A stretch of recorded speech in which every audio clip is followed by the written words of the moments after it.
সকলকে জয় যিশু। প্রভু যিশুর মধুর এবং মহান নামে প্রত্যেককে স্বাগতম। সকলে কেমন আছেন? আশা করি সকলে ঈশ্বর অনুগ্রহে সুস্থ স্বাভাবিক আছেন, ভালো আছেন। মহান জীবিত ঈশ্বরকে অসংখ্য অসংখ্য ধন্যবাদ জানাই। উনি আমাকে আরেকটিবার এই সুন্দর মুহূর্ত দিয়েছেন, সুন্দর সময় দিয়েছেন, সুন্দর সুযোগ করে দিয়েছেন। আমার প্রিয় বন্ধুরা, আমার প্রিয় বিশ্বাসী ভাই বোনেরা, দাদা দিদিরা, সকলকে এই ইউটিউব চ্যানেল ঈশ্বরের গৌরব প্রশংসায় সকলকে আমি স্বাগতম জানাই। এবং অনেকদিন পর আবারও ঈশ্বরের বাক্য নিয়ে ভিডিও নিয়ে আপনাদের মাঝে আসতে পেরেছি, সেই জন্য মহান জীবিত ঈশ্বরকে অসংখ্য ধন্যবাদ এবং আমি সত্যি অনেক আনন্দিত। প্রিয় বন্ধুরা, এখনও যদি ইউটিউব চ্যানেল ঈশ্বরের গৌরব প্রশংসা যদি সাবস্ক্রাইব না করে থাকেন তো অবশ্যই সাবস্ক্রাইব করে দেবেন, যাতে এই ইউটিউব চ্যানেলের নোটিফিকেশন সর্বপ্রথম আপনাদের ফোনে চলে যায়। আসুন আজকে যে বিষয়বস্তু ঈশ্বর আমাদেরকে দিয়েছেন এবং আমরা আজকে যে শিখব ঈশ্বরের বাক্য থেকে, সেটা হচ্ছে, আপনারা থাম্বনেল দেখে হয়তো বুঝতে পেরে গেছেন, সেটা হচ্ছে স্বর্গরাজ্যে মহানকে। ইয়েস, স্বর্গরাজ্যে মহানকে, স্বর্গরাজ্যে কে শ্রেষ্ঠ। তো একটা সময় প্রভু যিশুর শিষ্যরা নিজেদের মধ্যে ডিসকাস করছে বা আলোচনা করছে স্বর্গরাজ্যে মহানকে। তো আমি পড়ছি মথিলিখিত সুসমাচার তার 18 অধ্যায় তার 1 থেকে তার 5 পদ। তো এখানে ঈশ্বরের বাক্য এরকম লেখা আছে, সেই দণ্ডে শিষ্যরা যিশুর নিকটে আসিয়া বলিলেন, তবে স্বর্গরাজ্যের মধ্যে শ্রেষ্ঠ কে? সেই দণ্ডে কখন? যখন প্রভু যীশু খ্রিস্টর শিষ্যরা প্রভুর সাথে থাকতো এবং অনেক কিছু জিনিস, যে অনেক বিষয় আছে, সেই বিষয়গুলো প্রভু যীশু বরাবরই দৃষ্টান্ত দ্বারা শিষ্যদের মাঝে তুলে ধরতেন এবং শিক্ষা দিতেন। তো সেই সময় শিষ্যরা, অর্থাৎ প্রভু যীশুর শিষ্যরা যিশুর সামনে এসে বলল, প্রশ্ন করছে প্রভুকে, স্বর্গরাজ্যে শ্রেষ্ঠকে? তখন প্রভু কি বলছেন দেখুন, তিনি একটি শিশুকে আপনার নিকটে ডাকিয়া তাহাদের মধ্যে দাঁড় করাইলেন এবং কহিলেন, আমি তোমাদেরকে সত্য কহিতেছি, তোমরা যদি না ফিরো এবং শিশুদের ন্যায় না হইয়া উঠো, তবে কোনো মতে স্বর্গরাজ্যে প্রবেশ করিতে পাইবে না। আমিন। ঈশ্বর আমাকে আশীর্বাদ করুক।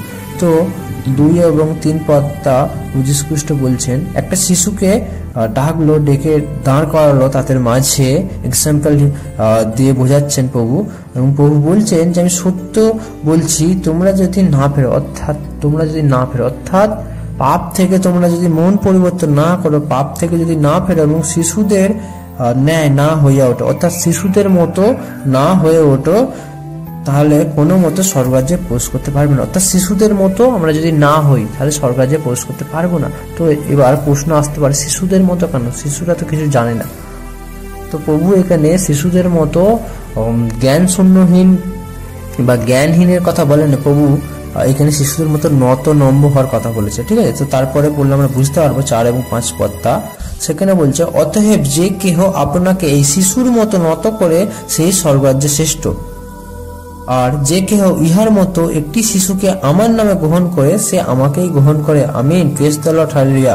তার মানে এখানে প্রভু বলছে, যে কেহ শিশুর মতো নিজেকে নত করে, মানে আমাদের শিশুর মতো নিজেদের নম্ব হয়ে থাকতে হবে, তাহলেই আমরা স্বর্গরাজ্যে শ্রেষ্ঠ হবে। এবং যে কেউ প্রভুর নামে একটা শিশুকে গ্রহণ করে, সে আমাকেই গ্রহণ করে। তার মানে প্রভু এখানে বুঝাতে চাইছেন যে আমাদের নম্ব হয়ে মানুষের সাথে কথা বলতে হবে, নম্ব হয়ে প্রেমের স্বভাব আমাদের থাকতে হবে। ঠিক আছে, কারণ প্রভু যীশু খ্রিস্ট পাপীকে ভালোবেসেছেন কিন্তু পাপকে ঘৃণা করেছেন। ঠিক আছে, তো সেই জন্যে আমরা প্রত্যেক মানুষকে ভালোবাসবো, কিন্তু তার মধ্যে যে পাপটা আছে সেটাকে ঘৃণা করবো। ঠিক আছে, প্রেজ দ্য লর্ড, হালেলুয়া। আমরা আর একটা বাক্য দেখব, মথিলিখিত সুসমাচার তার 5 অধ্যায় তার 19 পদ।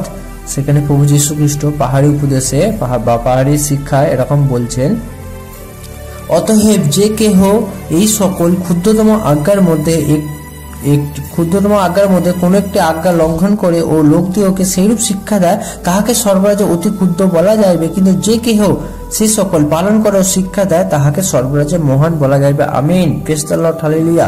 ঈশ্বর আমাদেরকে আশীর্বাদ করুক। তো এখানে প্রভু যীশু খ্রিস্ট শিষ্যদেরকে নিয়ে পাহাড়ের মধ্যে যে উপদেশ দিয়েছিলেন, তো সেটা খুবই গুরুত্বপূর্ণ একটা, আমরা জানি সেই উপদেশ, ঠিক আছে। তো এখানে প্রভু যীশু খ্রিস্ট সেই উপদেশের মধ্যেই একটা শিক্ষা দিচ্ছেন বা একটা শিষ্যদের মাঝে একটা বিষয় তুলে ধরেছেন, এবং প্রভু বলছে যে কেউ ক্ষুদ্রতম আজ্ঞা, অর্থাৎ ক্ষুদ্রতম যদি আমরা একটা লঙ্ঘন করি, ঈশ্বরের আজ্ঞা লঙ্ঘন করি, ঈশ্বরের বাক্য যদি লঙ্ঘন করি, ঈশ্বরের বাক্য যদি না মেনে চলি, তাহলে কি হবে? আমরা সর্বরাজ্যে অতি ক্ষুদ্র বলে আমাদেরকে গণনা করা হইবে। কিন্তু আমরা যদি সেই সমস্ত পালন করি, অর্থাৎ আমাদের নিজেদের প্রথমে সেই সমস্ত ঈশ্বরের বাক্য পালন করতে হবে এবং শিক্ষা দেয়, অর্থাৎ আমরা যদি সেই সমস্ত বাক্য পালন করি এবং সেই মতো শিক্ষা দিই, অর্থাৎ প্রভু যিশুর শিক্ষা দিই এবং সঠিক বাক্যের যে শিক্ষা আছে, যে ঈশ্বরের আত্মা দ্বারা পরিচালনা হয়ে যে ঈশ্বরের বাক্যের শিক্ষা যদি সঠিক ভাবে আমরা মানুষের কাছে তুলে ধরি বা বিশ্বাসীদের কাছে তুলে ধরি, তাহলে কি হবে? স্বর্গের রাজ্যে মহান বলা যাবে। Amen. Praise the Lord, hallelujah. ঈশ্বর আমাদেরকে আশীর্বাদ করুক। তো এইখান থেকে আমরা এটাই বুঝতে পারছি, প্রভু যীশু খ্রিস্ট বলছেন আমরা যেন আজ্ঞা লঙ্ঘন যেন না করি, যেন ভুল শিক্ষা যেন না দিই, আমরা যেন ঈশ্বরের আজ্ঞা যেন পালন করি, ঠিক আছে, এবং ঈশ্বরের বাক্য পালন করি এবং যেন সঠিক শিক্ষা দেয়, ঠিক আছে। তো আমি বিশ্বাস করি আপনারা সকলেই বুঝতে পেরেছেন যে স্বর্গরাজ্যে কে মহান, কে শ্রেষ্ঠ।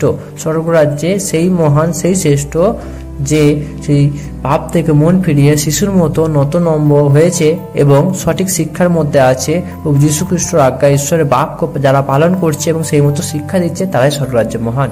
আমার প্রিয় বিশ্বাসী ভাই বোনেরা, তো ভিডিওটা কেমন লাগলো অবশ্যই কমেন্টে জানাবেন। সকলে ভালো থাকবেন, সুস্থ থাকবেন। Thank you.